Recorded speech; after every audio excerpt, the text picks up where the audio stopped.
Bonjour à tous, je suis Malena Fouillou, réalisatrice en informatique musicale de l'ensemble Next, et je suis ici avec Frédéric Durieux, compositeur, pour parler de sa pièce So schnell so früh que nous avons jouée à la Haute École de musique de Lausanne le 20 janvier 2025. Est-ce que tu peux nous présenter ce dont nous allons parler aujourd'hui ? Oui, nous allons donc revenir sur un concert qui a eu lieu le 20 janvier 2025 à la Haute École de musique de Lausanne, donc d'une pièce qui s'appelle So schnell so früh, qui a été composée en 1993, qui est pour soprano, ensemble et dispositif électronique, on va dire, de transformation et de diffusion sonore, donc qui correspond à ce qu'on appelle aujourd'hui des pièces mixtes, c'est-à-dire des pièces qui vont mélanger des instruments, ici donc voix et ensemble instrumental, et des sons électroniques qui peuvent être de différentes natures, qui ont évolué avec le temps selon les technologies. Donc cette façon de mélanger en fait les sons instrumentaux et la musique jouée par des instrumentistes, c'est une question qui débute assez rapidement quand on commence à faire des œuvres électroacoustiques, c'est-à-dire tout de suite après la Deuxième Guerre mondiale. Et il y a la possibilité d'écrire des œuvres qui sont purement électroacoustiques, mais se pose aussi très vite la question de savoir comment on pourrait additionner un jeu instrumental et des sons électroniques. Ça va prendre deux sources. En fait, soit on va effectivement additionner les sons électroniques à un ensemble instrumental, soit on va aussi penser d'une manière instrumentale les sons électroniques, c'est-à-dire en faisant ce qu'on appelle souvent de live electronic, c'est-à-dire qu'il n'y a pas de fichier son, il n'y a pas de bande comme on disait à l'époque, mais il y a des manipulations qui se font direct. Donc ça, c'est une technologie qui s'est beaucoup développée à partir des années 50, 60, et qui, avec l'informatique musicale, surtout à partir des années 80, quand celle-ci devient plus commode, plus souple, moins onéreuse, miniaturisée, va passablement augmenter les expériences et donne cours à, j'allais dire, une autre orchestration, à un autre ensemble, à une autre façon d'écouter la musique. Donc tout ceci a des conséquences très importantes, parce que, il y a la partie fabrication, si j'ose dire, on pourra y revenir s'il le faut, mais il y a un aspect extrêmement pratique qui est celui du concert. Alors là, nous nous trouvions dans un cas d'école. Je vais essayer d'englober toutes ces opérations presque 30 ans plus tard, puisque So schnell so früh a été composé en 1993. Et entre-temps, il s'est passé quelque chose d'un peu, fâcheux, puisque les sons ont disparu.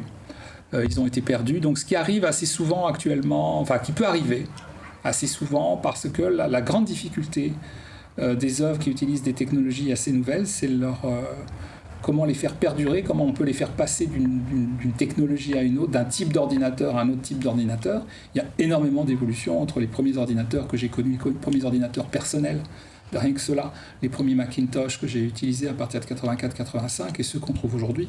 Mais il y avait aussi toutes ces machines qui étaient absolument énormes.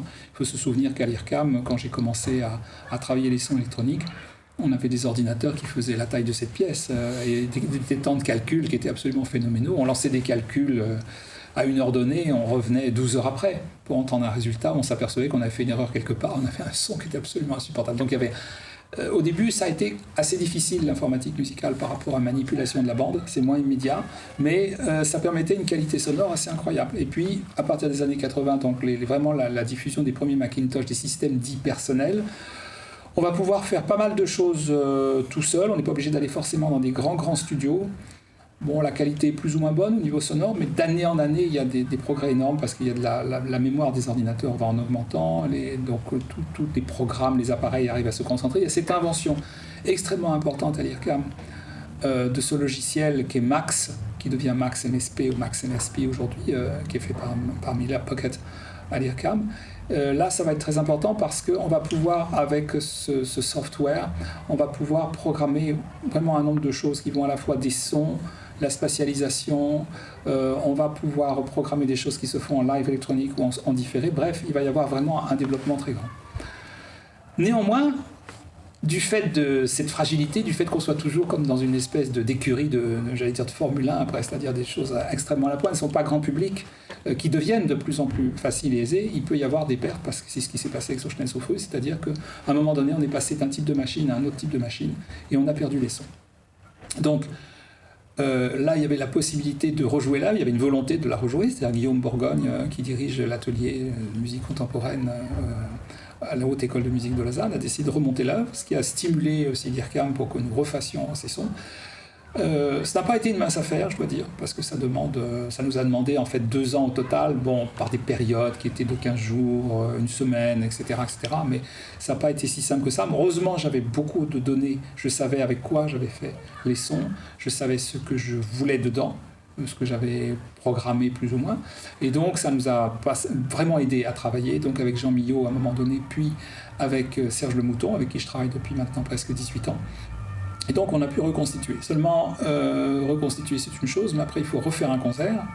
Et là on se retrouve encore une fois avec un personnage, je veux dire ça comme ça, en fait, un interprète. Mais un interprète un peu spécial parce qu'il fait de la programmation. Il fait... la programmation ça peut être plus ou moins important selon que le compositeur est autonome ou pas. Mais aussi qui va aller jusqu'au concert. Donc il a à la fois un rôle de concepteur, sous des instructions qui peuvent être celles du compositeur, et puis il va avoir un rôle d'interprète. Donc c'est ce qu'on appelle le RIM, le réalisateur d'informatique musicale. C'est parfois aussi computer designer, enfin on peut dire différents sons comme ça, comme de sons sonores, enfin, etc., de pratiques sonores informatiques. Et alors là, c'est vraiment la création d'un rôle qui est très important. Parce que c'est ce RIM qui peut redéchiffrer un programme qui lui est donné, parce qu'on va écrire une partition avec des sons sonores. C'est une écriture qui n'est pas celle de l'écriture instrumentale. Néanmoins, il y a de la programmation, donc il y a une forme d'écriture. Et une forme d'écriture qui, grâce notamment à des programmes comme Max MSP, permet de garder en mémoire quand même ce qui a été programmé en grande partie. Pas forcément tous les détails des sons, mais un certain nombre d'opérations conceptuelles. Et c'est surtout ça que l'on va aussi transmettre un RIM qui, par exemple, va jouer une pièce d'un compositeur qui n'est pas présent ou d'un compositeur qui est mort. Ça arrivera forcément maintenant, puisque nous vieillissons les uns et les autres. Et là, il va y avoir un rôle justement d'interprétation du programme tel qu'il a été donné. Alors, c'est pour ça qu'il est important qu'il y ait une documentation le plus précis possible, à la fois avec des exemples sonores qui donnent une image, parce que les sons vont aussi vieillir, on peut aujourd'hui les raffiner, on pourrait parler aussi à ce sujet de la restauration. Mais donc il faut savoir à peu près comment ça sonnait, mais il faut aussi savoir tout ce qu'il y a comme logistique derrière. Alors je crois que c'était intéressant en tout cas dans l'expérience que nous avons faite, parce que bon, j'ai travaillé cette pièce avec un RIM, on n'appelait pas ça encore comme ça, mais bon, un RIM qui s'appelle Leslie Stack, avec qui j'ai fait 2 pièces, Devenir pour clarinette et système informatique, et puis Soschlen Soufru. C'est passé ensuite par Serge Lemouton, Jean Millot à un moment donné, puis on est revenu avec Serge Lemouton. Serge Lemouton a passé le relais à David Poissonnier, parce que c'est lui qui se trouvait dans la région de Lausanne pour pouvoir prendre en charge la restauration. Et il y avait aussi ta présence, Malena, parce que tu étais en formation aussi avec, à la fois ici avec l'ensemble Next, et que Serge Lemouton a souhaité aussi que tu sois mis dans la boucle parce qu'il faut aussi que nous formions. Surtout lui, il va former. Moi, je suis un compositeur, peut-être je suis quelquefois le moins compétent, mais en tout cas, je peux être là pour aider. Mais il est important que nous ayons une nouvelle génération de personnes qui vont être capables de prendre en charge le rôle de RIM. Je pense que c'est un rôle qui va perdurer pour l'instant, parce qu'on en est quand même à plus de 40 ans maintenant, même plutôt 50, voire 60 pour certaines œuvres. D'une certaine manière, Pierre-Henry a été le réalisateur d'informatique, bon, pas d'informatique musicale, mais de son sur bande d'Edgar Varèse, quand celui-ci a composé des airs. Il avait quelques matériaux, il avait déjà plus ou moins travaillé en studio, mais c'était assez sommaire, il commençait à être assez âgé. Et quand il est venu terminer la partie des sons électroniques de Désert, c'était à Paris, dans ce qui est devenu après le groupe de recherche musicale. Et c'est grâce à Pierre-Henry qu'il a pu enfin arriver à réaliser une partie de ses rêves, même s'il avait encore une fois des matériaux. Donc c'est un rôle finalement depuis les années 50 qui se précise, qui va en augmentant, qui se simplifie parce qu'il n'est pas simplement lié à une technologie que l'on manipule, même si c'est important à un certain moment, qui n'est plus lié à une technologie, il y a donc des pratiques qu'il faudrait transmettre presque de manière orale uniquement. Maintenant, grâce à l'informatique, nous avons quand même un certain nombre d'écritures possibles et donc de transmissions possibles. Néanmoins, il faut qu'on puisse continuer à développer ce rôle. Je crois personnellement, même si je n'ai pas écrit tellement de pièces dites mixtes, qui mélangent des sons électroniques et des sons instrumentaux, que cette spécificité d'avoir ce mélange acoustique et électronique est une des marques, est un développement très particulier dans l'orchestre occidentale. En fait, chaque époque a son orchestre, si on regarde bien. Et simplement, si on prend l'époque de Bach, on s'aperçoit très bien que l'orchestre de Bach, ce n'est pas l'orchestre de Mozart. L'orchestre de Mozart, bon, il se transforme, effectivement, il va aller chez Beethoven. Là, il y a, disons, une forme de stabilité qui s'installe, parce que de Bach à Mozart, il y a vraiment une différence. De Monteverdi à Bach, puis de Bach à Mozart. À partir de Mozart, il y a une espèce d'évolution qui suit une évolution que l'on peut voir à la fois sur le développement technologique, le nombre d'instruments, technologique dans le sens de la fabrication des instruments, le nombre d'instruments, la taille des salles qui va en augmentant. On cherche à avoir un public de plus en plus important, mais au bout d'un moment, on pourrait se dire que, moi je pense que l'orchestre se stabilise et qu'il évolue très peu, voire qu'il n'évolue plus. Il a du mal d'intégrer de nouveaux instruments. Par exemple, les saxophones n'ont pas véritablement trouvé leur place dans l'orchestre symphonique. Il y a des pièces avec saxophone, mais finalement, il n'y en a pas tellement et ça ne devient pas un standard. Dans les instruments traditionnels, si je prends par exemple le rôle de la clarinette contrebasse, qui maintenant est quand même bien utilisée, au moins depuis 40, presque 50 ans. Hein, on trouve une clarinette contrebasse dans Partiel de Griset, donc ça fait plus de 50 ans maintenant. Ce n'est pas non plus un instrument qui trouve sa place, parce qu'il y a une organisation au sein de l'orchestre symphonique qui fait qu'il est très difficile de trouver, d'abord, ça veut dire un siège supplémentaire, si je veux dire, on additionne toujours des instruments, on n'en retire pas, on ne veut pas jouer pour le moment sur un orchestre à géométrie variable. Je ne suis pas certain qu'il va y avoir beaucoup d'évolution dans ce sens-là, et surtout parce que d'un autre côté, depuis que nous avons des sons électroacoustiques puis électroniques, il y a eu de telles avancées qu'on voit bien que l'orchestre plus traditionnel, l'orchestre dit classique, n'arrive pas à intégrer un certain nombre de choses. Et puis je ne pense pas non plus que ce soit forcément dans l'addition d'un orchestre précédent, qui existe là aussi, encore une fois, depuis Mozart. L'orchestre de Mozart, Beethoven ajoute des instruments, Berlioz ajoute des instruments, Wagner ajoute des instruments. Après, on ajoute du nombre d'instruments jusqu'à Varese, qui va effectivement mettre plus de percussions, par exemple dans America Arcana, il va y avoir des sirènes, qui commencent à introduire des sons qui ne sont plus exactement des sons habituels de l'orchestre symphonique, mais déjà les percussions mettent à mal une certaine hiérarchie sonore. On voit bien que, hormis l'addition, on n'a pas véritablement de transformation. Or là, on a véritablement, à partir des années 50-60, où on commence à additionner, à mélanger, à intégrer différentes sources sonores. C'est peut-être pas encore une fois dans cette addition, mais dans une transformation plus radicale. Surtout que nous avons la possibilité, du fait de l'amplification, de la diffusion par haut-parleur, parce que ces sons électroniques peuvent être un peu joués en direct, mais de toute façon vont passer par des haut-parleurs. Et quand on passe par des haut-parleurs, il est très difficile, par exemple, de mélanger un violon, qui a un type de rayonnement sonore, et un haut-parleur, lui, qui a une projection extrêmement directe. Donc souvent, on va amplifier très légèrement, non pas tant pour augmenter le volume sonore, mais déjà pour mieux mélanger des événements sonores qui vont tous passer par des haut-parleurs, qui sont déjà une sorte de transformation. Et ça permet, c'est vrai aussi, d'avoir un volume sonore qui peut être un peu plus important, et ça va nous permettre, je pense, dans un temps pas trop lointain, nous pouvons jouer tranquillement sur des des salles qui vont de 800 à 1000 personnes, par exemple, sans aucun souci. Après, la question, c'est le nombre de haut-parleurs, etc. Ça coûte encore assez cher, il faut le reconnaître, au point de vue installation, mais je ne pense pas qu'on puisse véritablement revenir en arrière, parce que c'est quelque chose qui se trouve à côté de nous, dans toutes les musiques populaires. Les musiques populaires vont jouer sur le fait qu'on va avoir assez peu de personnes qui vont être sur scène, mais qui vont, grâce à un volume sonore très important, ils peuvent jouer devant dans des stades. Alors ça peut atteindre des chiffres un peu pharaoniques, du 50 000 personnes, 80 000 personnes. Ça se fait souvent avec un excès de puissance, à mon goût, parfois une déformation du son, mais c'est le jeu. C'est fait pour accueillir beaucoup de gens. C'est pas le sujet. C'est pas mieux ou moins bien. C'est un autre projet, si j'ose dire. Mais dans une musique qui est une musique plus de l'écoute, qui demande une proximité aussi avec les instrumentistes, on n'est pas non plus obligé d'aller chercher dans la surpuissance. Donc là aussi, il y a un travail maintenant de qualité, c'est pas que du quantitatif, c'est du qualitatif, qui se fait grâce à ce mélange. Et pour ce mélange, le rôle du rythme est extrêmement important, parce que c'est lui c'est un interprète à la fois du programme qui a été composé, des programmes sonores qui ont été composés en studio, et un interprète qui permet la diffusion. Parce que diffuser dans une salle avec un public, avec notamment ce qui était le cas de So schnell so früh, c'est que on a 6 sources sonores, plus quelques haut-parleurs sur scène, pour localiser aussi ce qui se passe sur scène, mais le public est immergé en certains sons. Donc là aussi, ça transforme notre écoute, et avec une écoute du fait du jeu avec l'électronique et des différentes transformations que l'on peut faire en temps réel pendant le concert, on se trouve dans des espaces sonores qui sont mouvants.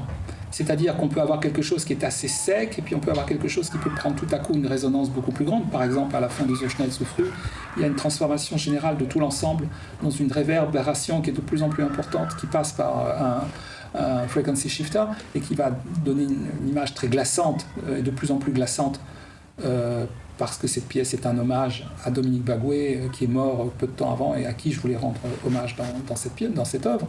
Donc c'est un tombeau, cette œuvre, hein, presque dans le sens des tombeaux qu'écrivaient les poètes, quelquefois à la Renaissance, en hommage à quelqu'un. Donc c'est un tombeau, et il y a effectivement cet effet de glaciation. Mais par exemple, pour faire simplement cette chose-là, sur le papier, c'est relativement simple.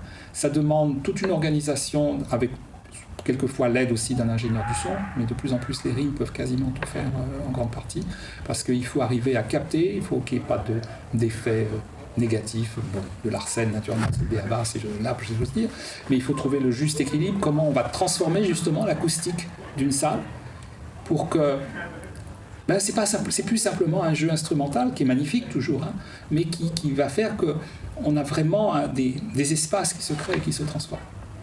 Voilà. Alors, restaurer une pièce, ce n'est pas facile, parce que se pose immédiatement une question. De 93, quand on avait joué cette œuvre, je me rappelle, on avait un échantillonneur et on avait 2 ordinateurs. Parce qu'il y en avait un qui devait gérer un certain nombre d'opérations en temps réel, et il y en avait un qui s'occupait plus ou moins des sons, et puis il fallait chercher ces sons parfois aussi dans un échantillonneur. Enfin, on avait un appareillage assez important. Aujourd'hui, on peut réduire ça sur un Mac et avec un peu de software que nous avons de manière assez pratique. Donc il y a eu une grande évolution. Bon, ça c'était le côté au moins avantageux, c'est que maintenant on a besoin de moins de machines, c'est plus facile à transporter. Aujourd'hui je peux faire au moins les 4 pièces que j'ai déjà faites avec électronique et instruments, simplement sur l'ordinateur que j'ai ici, ce qui n'était pas le cas auparavant. Donc on a une facilité, mais on peut avoir des sons meilleurs. Et on aurait pu, avec Serge Le Mouton, c'était la question, est-ce qu'on transformait complètement la partie électroacoustique, ou est-ce qu'on essayait de rester, en actualisant, si je veux, ou est-ce qu'on essayait de rester au plus près de ce qui avait été composé en 93 ? Comme composer des sons électroniques, c'est pas simplement une orchestration, c'est-à-dire c'est pas simplement de la couleur qu'on met sur un dessin ou un éclairage qu'on va mettre sur un objet. Cette question s'est posée à la conception de l'œuvre. Il y avait une restriction dans le nombre de sonorités, par exemple, dans So schnell so früh. J'ai voulu qu'on conserve cette restriction. On ne pouvait pas multiplier. Par exemple, tel que j'ai pu le faire récemment, j'ai eu un concert dimanche, là, avec des sons électroniques. J'ai plus de sonorités. Bon, j'ai pas voulu jouer ce jeu d'une évolution, parce que c'était presque recomposer la pièce, et la pièce n'était pas pensée pour cela. Donc j'ai préféré rester on faisait presque de la musique ancienne, donc 30 ans plus tard. Et c'est vrai que c'est une question qui peut se poser, mais il y a une esthétique à une pièce, il y a une relation sur la densité des sons, sur le type de sonorité. C'est pensé comme ça, c'est composé comme ça. Je pense qu'il fallait garder ça. Mais c'est finalement quelque chose qu'on peut trouver avec la musique. Là, je vais un peu peut-être fâcher certaines personnes, mais tant pis. Je pense très sincèrement que, par exemple, quand on joue certaines œuvres de la période classique et qu'on le fait avec des instruments trop modernes ou en trop grand nombre, en fait, on détruit la pensée de la partition, la pensée du compositeur. Mozart n'a jamais écrit pour 60 personnes, ni 70.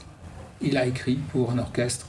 Aujourd'hui, on joue ça avec des orchestres de chambre, c'est 44 personnes à peu près. Mais il avait des corps et des trompettes qui étaient ce qu'elles étaient.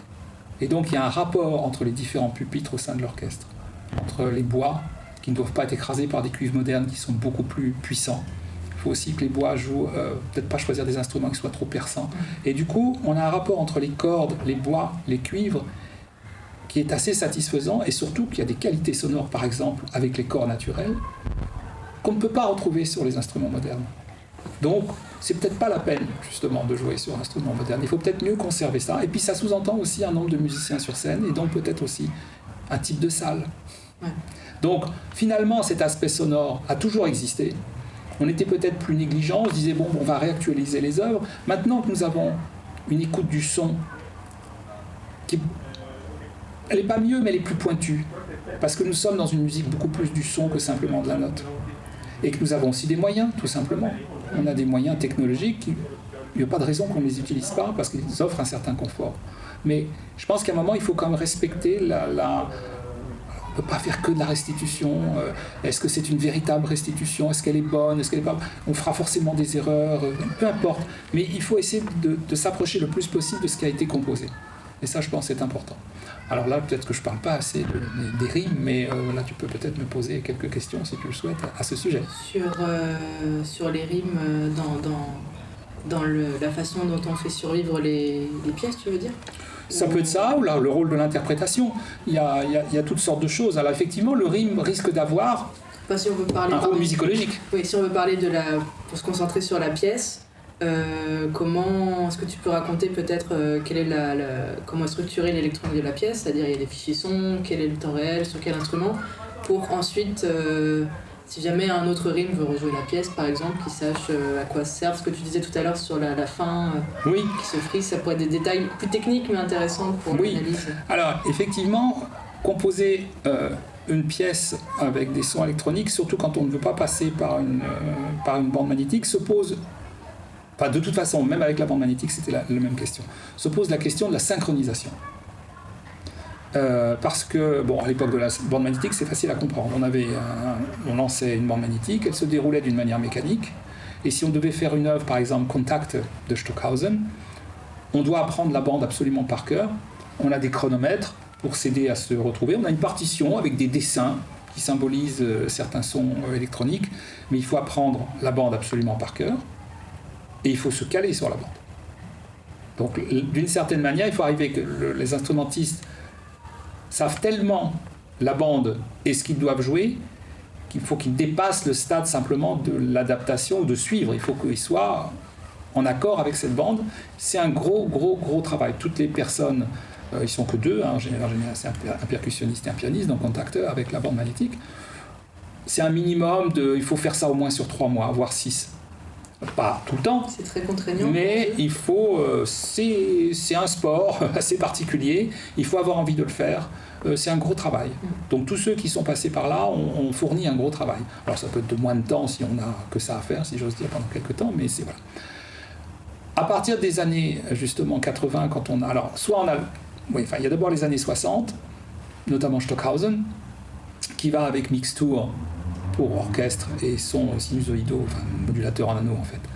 Et Contact, qui est une œuvre où on a un grand tam-tam, c'est un grand cercle métallique, donc un tam-tam sur lequel on a différents objets et on présente des micros, etc.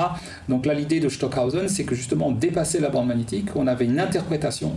Donc c'est une œuvre qui nécessite 6 personnes en fait. Il faut 2 personnes de chaque côté du tam-tam, parce que soit ils ont des objets pour actionner, faire vibrer le tam-tam, soit ils ont des microphones, 2 types de microphones, et puis il y a 2 personnes derrière qui servent à la spatialisation, certains filtres, etc.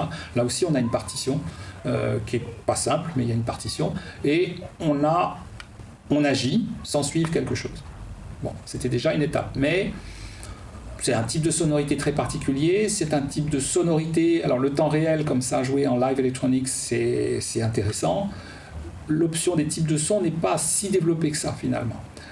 Donc ça a un intérêt, mais entre-temps, comme on a travaillé une écriture sur bande très poussée, avec du temps de studio qui permet d'avoir des qualités de son beaucoup plus intéressantes, c'était pas entièrement satisfaisant. Donc quand on va arriver, grâce à la numérisation, à avoir une qualité sonore donc digitale, beaucoup plus intéressante, on a envie de mélanger ces sons digitaux qui sont plus riches, plus variés. Ça permet aussi d'écrire l'espace, la digitalisation, c'est-à-dire que on va non seulement jouer sur les effets de proximité, de distance, par plus ou moins de réverbération, mais on a aussi les déplacements des sons dans les haut-parleurs autour du public, par exemple. Donc ça s'écrit, c'est aussi quelque chose qui s'écrit. On peut avoir différents plans qui rentrent en ligne de compte, enfin, on peut avoir une véritable écriture presque orchestrale digitale, on va dire. Bon, voilà.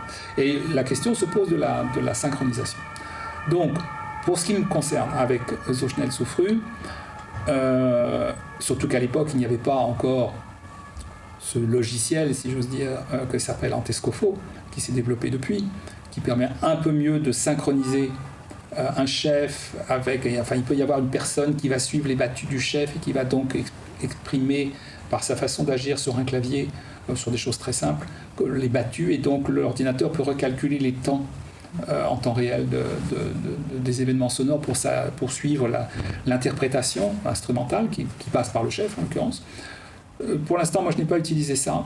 J'ai au contraire travailler sur des séquences qui sont beaucoup plus courtes, qui sont pensées de manière polyphonique, c'est-à-dire que la seule synchronisation que j'ai finalement, la plus importante, c'est celle du départ.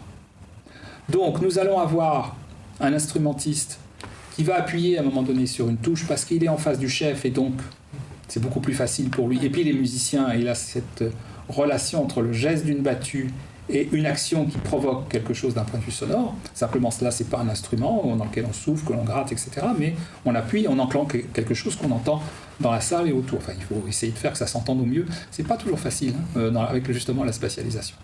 Mais là, on va pouvoir avoir une synchronisation de départ. Après, moi, je pars du principe que j'ai des effets de polyphonie, de rythmique, de polyrythmie, et donc je peux superposer cet événement que j'ai créé en studio avec ce qui se joue en temps réel. Mais du coup, c'est vrai que je ne fais pas, par exemple, une séquence musicale qui pourrait durer 2-3 minutes avec les musiciens qui devraient... Enfin, tout le monde devrait se synchroniser sur 2-3 minutes. Pour l'instant, ça me semble un peu trop compliqué. Et bon, je n'ai pas encore trouvé une solution qui, moi, me satisfasse complètement. Donc, tout ça pour dire on fait d'abord en studio un certain nombre, moi j'appelle ça des séquences, donc des séquences sonores qui sont plus ou moins préformatées, parce que je travaille beaucoup aussi avec des systèmes aléatoires. Donc on peut expliquer ça le plus simplement possible. On a comme une suite de petites boîtes dans le programme informatique. Il y a une boîte par exemple pour les notes ou les types de sons. Il y a des boîtes pour les durées, c'est-à-dire des rythmes, des silences, etc. Il y a une boîte pour les dynamiques, plus ou moins forts, avec différentes sortes de programmes qui peuvent être assez raffinés d'ailleurs. On va avoir des variations de dynamique avec des accents plus ou moins importants en pourcentage. Enfin bon, c'est ça. On peut aller assez loin vraiment dans la programmation.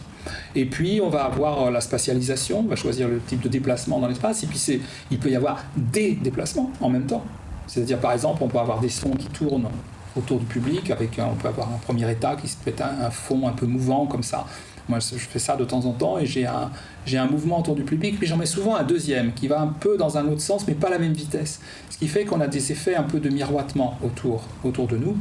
Et puis on peut avoir des objets qui sont beaucoup plus... des événements sonores qui sont beaucoup plus ciblés, qui vont arriver sur tel ou tel haut-parleur autour du public. Et puis je peux encore avoir une troisième couche. Donc tout ceci se programme un peu séparément, et puis tout d'un coup, dès qu'un musicien appuie sur une touche, le programme qu'on a... la partition électroacoustique que l'on a programmée fait que cet événement s'enclenche immédiatement. Donc ça, c'est un travail qu'on va faire auparavant. Là, déjà, en fait, je suis passé presque à une deuxième étape, parce qu'avant tout ça, il faut choisir le type de son que l'on veut utiliser. Est-ce qu'on veut partir, par exemple, d'échantillons de sons instrumentaux que l'on veut transformer, ce qui permet d'avoir un lien assez rapide entre ce qui est joué sur scène, le type d'instrument, le type de figure musicale, mais surtout au niveau de la sonorité qui va te faire qu'on va entendre que l'électronique va multiplier, va étendre tel ou tel instrument ou tel groupe instrumental. On peut après choisir d'avoir des sons qui sont purement des sons électroniques. Naturellement, on peut mélanger tout ça. Alors, quand on fait des échantillons sonores, naturellement, c'est pas pour faire une troisième clarinette, pour faire un deuxième trombone, c'est pas pour faire un faux orchestre. Ça n'a absolument aucun intérêt. C'est de partir de ces sons et les déformer, les transformer, profiter de certaines caractéristiques qu'ils peuvent avoir. Par exemple, chose de très simple. Si on prend quelque chose d'assez connu maintenant, donc un Pitts-Bartok, c'est-à-dire qu'on a un Pitts qu'on joue aux cordes, différentes cordes, et on fait claquer la corde, donc on entend beaucoup plus un clac, mais assez caractéristique, que c'est presque plus percussif qu'un jeu d'instruments à cordes naturels. Les Pitts-Bartok, je ne peux pas dépasser une certaine vitesse. Alors je peux vous faire néanmoins une pluie de Pitts-Bartok. Donc je vais partir de ce modèle sonore, que je vais par exemple... que je vais disposer comme ça autour de vous. Excusez-moi, c'est l'imitation, mais ça c'est un peu plus parlant, comme ça. J'ai pas peur, moi je peux faire ce genre de choses en cours, ouais. C'est pas grave. Mais on va profiter par exemple de ce type de dynamique. Les sons purement électroniques ont un autre type de réaction. Ils sont aussi intéressants. Alors on est beaucoup moins quelquefois sur des notes. On va jouer quelquefois sur des... J'ai fait ça là dernièrement. Il y a une personne qui joue du synthétiseur, mais ce qu'elle joue comme touche, c'est pas exactement ce qu'on entend comme son, parce qu'on est au-delà de la note. Donc on est dans des zones de fréquence qui vont plus ou moins se déformer selon le registre. Néanmoins, il va falloir une action assez instrumentale. Ça passe plutôt, alors ça peut passer par des imitations d'instruments avant, ça peut passer par des claviers. Là, en l'occurrence, moi, ce que j'ai fait, c'est des claviers. On commence à mieux développer des instruments de percussion, soit sur pad, soit sur des faux claviers, enfin, qui permettent aujourd'hui de développer cela aussi. Donc là, il va falloir choisir un certain nombre de sonorités qui sont... On a un nombre aujourd'hui très important. Donc l'un des choix d'ailleurs du compositeur, c'est de dire attention, je vais me canaliser les sources sonores sur un certain type de sonorité. Et donc de nature. Donc soit on part de modèles instrumentaux et on les déforme, soit on va avoir des sons qui sont beaucoup plus électroniques au-delà de ce qu'on peut connaître dans les instruments plus traditionnels. Donc déjà ça c'est un premier choix. Une fois qu'on a fait le choix des sons, il y a l'écriture de ces sons justement dans le programme informatique. Et après, il y a une restitution. Et cette restitution ne peut se faire que si on a le rythme avec nous. Il est souvent du côté de la table de mixage, il n'est pas sur scène, il est en relation parce qu'il y a souvent un instrumentiste ou des instrumentistes qui enclenchent un certain nombre de sonorités, mais c'est lui qui va faire le go-between entre la programmation, qui sous-entend des connaissances et qui sont quand même importantes, et puis l'interprétation de ces sons, parce qu'à un moment, oui, il faut aussi savoir les doser, les placer, et puis surtout, il va y avoir un travail d'interprétation, c'est-à-dire quelquefois aussi un travail un peu musicologique, où il va falloir retrouver comment a été fait une œuvre. On peut lire des programmes, et alors on a des exemples sonores, et puis oui, il va falloir que le rythme, parce qu'en plus un enregistrement, c'est souvent une réduction sur une stéréo. Il peut y avoir au casque aujourd'hui, on peut avoir des idées d'espace qui sont assez importantes, mais oui, il va falloir qu'il délie ça dans l'espace, et puis chaque salle va être différente. Et puis l'intérêt aussi de toute la musique électronique jouée avec instrumentistes, c'est qu'on a des instrumentistes sur scène qui interprètent, ce ne sont pas des machines. Donc il faut aussi que la partie électronique va aussi être interprétée à partir des tempos, par exemple, choisis par le chef. Ce que peut faire tel ou tel instrumentiste, plus ou moins de manière virtuose. J'ai une œuvre comme ça, on peut changer justement le rythme, va changer le tempo de tel ou tel passage, parce qu'il y a des instrumentistes qui arrivent à jouer ça plus vite et d'autres un peu moins. Donc voilà, il y a vraiment un travail qui n'est pas un travail que de restitution, il y a véritablement un travail qui sous-entend des connaissances quand même scientifiques, technologiques, et il faut être musicien aussi, savoir lire une partition, ce que tu sais faire. À un moment, nous avions des personnes qui pouvaient assister, par exemple, à des sonorités diverses et variées, mais qui n'avaient pas une formation de musicien. Maintenant, vous êtes tous, les rythmes qu'on voit maintenant sont des musiciens et donc ont une capacité d'interprétation. On a un répertoire qui est beaucoup plus grand qu'au moment où l'IRCAM est né, ou forcément. On a un répertoire qui est plus grand, donc on peut ne pas faire que de la création comme beaucoup de rythmes faisaient au début. Mais on peut faire pratiquement uniquement du répertoire, entre guillemets, et jouer... Oui, puis il y a du beau répertoire en plus. Ouais.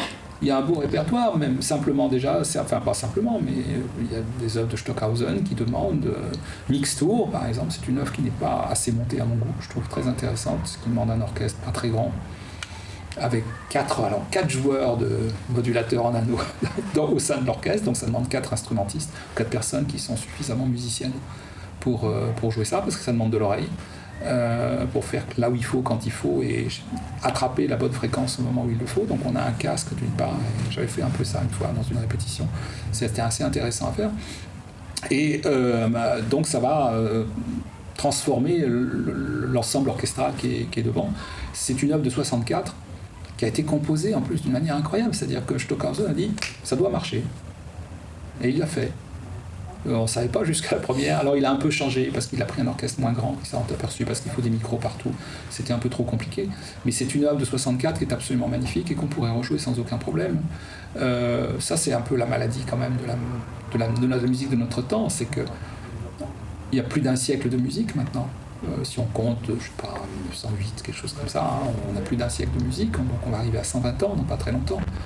Et ces 120 ans ne sont pas tellement en répertoire. Or, il faut pas avoir peur de ce répertoire, d'abord parce que je pense que ça forme les instrumentistes, ça forme l'oreille du public. On peut mettre justement quelquefois une œuvre un peu plus ancienne, une œuvre récente, avec les mêmes moyens, et voir comment ça a évolué. Et je pense que c'est toujours parlant, parce que la composition, elle dépasse souvent des aspects purement techniques et technologiques. Donc effectivement, il va y avoir un rôle important d'interprétation, d'assimilation et de transmission. Et encore une fois, ça fait partie des sonorités de notre époque. Il n'y a pas de raison que nous laissions ce type de sonorité, avec son particularisme, simplement aux musiques rock, pop, enfin tout ce qu'on veut, enfin des musiques populaires amplifiées, qui existent aussi dans le jazz d'ailleurs, qui est une musique, pour moi, qui est aussi une musique, bon, je veux dire musique savante, je ne veux pas être prétentieux, mais qui demande des connaissances et une réinterprétation, avec à la fois des choses très écrites et des choses qui sont improvisées à certains moments. Mais ce qu'on a appelé aux États-Unis le jazz fusion, c'est quand même quelque chose qui commence en 69, avec Miles Davis et d'autres. Et donc là aussi, pour pouvoir atteindre d'autres publics dans d'autres espaces, pas simplement les clubs de jazz. Le travail par exemple de Miles Davis entre 69 et 74 est absolument incroyable. Et si des gens peuvent écouter un disque qui était un double album à l'époque, qui s'appelle Get Up With It, c'est très surprenant au point de vue type de jazz. D'ailleurs, il y a presque des connexions avec certaines musiques contemporaines à certains moments. C'est très intéressant. Donc, il y a une histoire aussi de cette musique qui n'est pas que instrumentale et qui n'est pas que électronique. Et elle poursuit son chemin. Et je pense qu'elle apporte quelque chose que ne peut pas apporter, malgré ses qualités, un orchestre symphonique. Voilà, c'est autre chose, mais ça fait partie de l'extension de notre domaine sonore, de même qu'il y a eu une augmentation des instruments, une augmentation de leur registre. C'est un développement sonore, c'est tout. Il ne faut pas en avoir peur plus que ça. Ouais.